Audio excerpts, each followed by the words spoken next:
Hold up, before you pause the video 5 seconds in to write that hateful comment on either side of the spectrum, just hear me out. This video is not going to berate the Tower of Valni for being unethical experience. It is not going to lambaste it for destroying the balance of sacred stones. It is also not going to be just an outright defense of let everyone grind if they want to, or even just don't use it if you don't like it.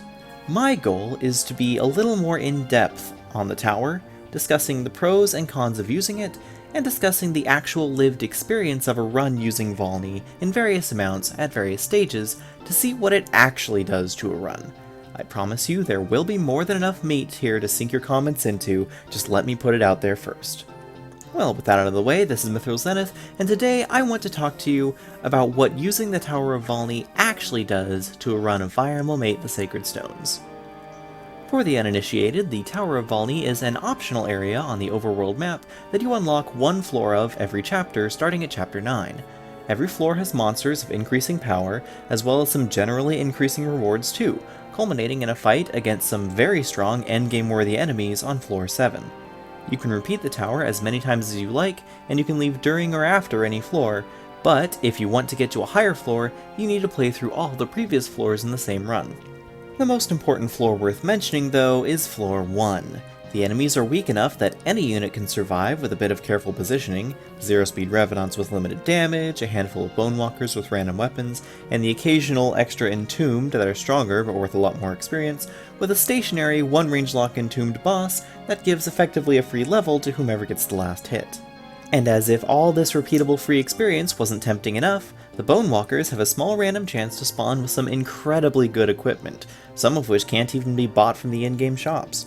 Rune swords, spears, dragon effective weaponry, reaver weapons, and killer weapons are all on the loot table, if you're willing to run the tower enough.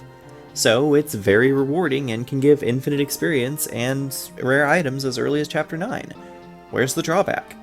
Well, technically, you aren't guaranteed to make money, and as weapons in Fire Emblem 8 have durability, you're going to run through just under one iron weapon on average every run, so a full clear of Floor 1 will cost an abstracted 400 or so gold. That's assuming you have to double most enemies, run solely with iron weapons, and get no drops. The real numbers take a lot of math and context into consideration, and with enough luck, or just resetting the map enough without fighting until you get a good drop, you're more than likely to gain money than to lose it. So, outside of the few minutes that it takes to do a run, there is effectively zero cost to running the tower as far as in-game resources are concerned. This means that the way it was implemented, the only real in-game restriction against running it over and over and over, there is none. It's just your personal willpower. But that's just the game. What I wanted to talk about today is how running the tower affects a playthrough. As a reference, I have played Sacred Stones about a dozen times, several of which I've had no restriction on Valni, and several runs of which I didn't use it at all.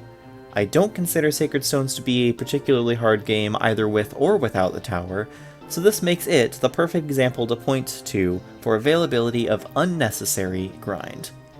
When not using the tower, the difficulty curve of the game has some spikes to it.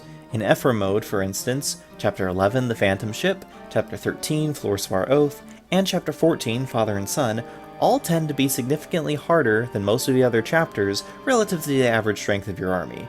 Units such as Seth or an EXP-funneled carry like Vanessa or Franz can fight most enemies without issue, but for those playing the game under more restrictive settings, or for players who choose not to focus all their effort into a small number of units, these maps can be legitimately difficult.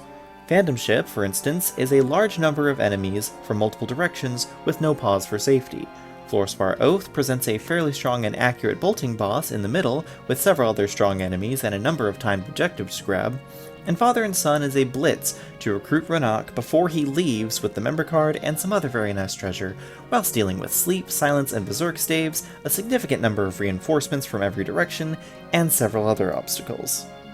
After that, the game does tend to even out its difficulty curve, however, with the final few maps, while still being a slog full of enemies, are nothing too dangerous for a mostly trained team, which, to be honest, even non-tower runs should have by that point in the game.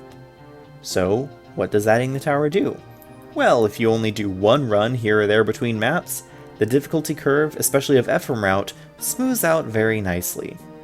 Father and Son will still be a pain point because no amount of grinding can prepare you for just that many status saves, but Fluorspar Oath, and especially Phantom Ship, can be far easier to deal with just by having a few extra levels under your belt. This doesn't make them total pushovers, but it does mean that you can use weaker units like Amelia, Larashel, or Ewan without feeling like they're slowing you down. The difference between an Amelia, who's already tier 1 with a few levels, and an Amelia still trying to level through Recruit in the Phantom Ship is massive. However, the game does not restrict your usage of Valni to just 1 or 2 runs between maps. In fact, there's nothing preventing you from getting all your units to level 20 and promoting them as soon as you have their promotion items, or even going farther and just capping out those promoted units entirely using the Entomb's massive EXP drops to speed up the process. If you do this, the game wildly transforms.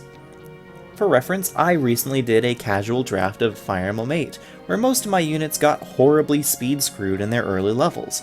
I was struggling to get through some of Erika's opening maps. It was mildly frustrating at points, but it was still great fun. Then, since I was under no restriction and wanted a little bit of help, I stepped into the Tower of Valni. And then I didn't leave until all the units I had promotions item for were level 20. What you've been watching in the background footage is what happened next. Sure, I didn't level them all up after promotion in the tower, but my previously ragtag army absolutely dominated Ephraimroot. It wasn't even close. I still had to be somewhat careful with where I placed certain units, particularly with Cormag and Gilliam against mages, but even then, they could tank several shots and kill on enemy phase, whereas before the grind, they would have had to slowly work together to defeat enemies, not exposing any individual units to too many attacks at once, and I would either have had no healer, or I would have had a significantly weaker Lute, Archer, or both, because I didn't draft any tier 1 staff users, and I needed to promote one of them in order to use staves at all. So did I ruin my own fun? I would say somewhat. It was still fun to move around the map, to see my units grow, and I still had to use some level of strategy to overcome the harder elements of each map, but I went from having the story of the ragtag speed-screwed draft potentially led by Lute and Amelia as the only MVPs who got speed, to just another kind of forgettable Sacred Stones romp. It was fun, but it ended up feeling just like any other run of Sacred Stones that I used the Tower of Valni in. But what do you think? Have you tried playing Sacred Stones both with and without Valni? Do you feel that other games in the series do freely available battles better? Be it Lunatic Awakening making Risen fights effectively unwinnable because they have so high stats for your level, as well as costing 4,800 gold to even attempt, or Engage Maddening only let you fight specific skirmishes between specific chapters in the game. Let me know in the comments down below, leave a like, drop a sub, join the Goose Guard if you want to support me financially, but until next time, this is Mithril Zenith, signing out.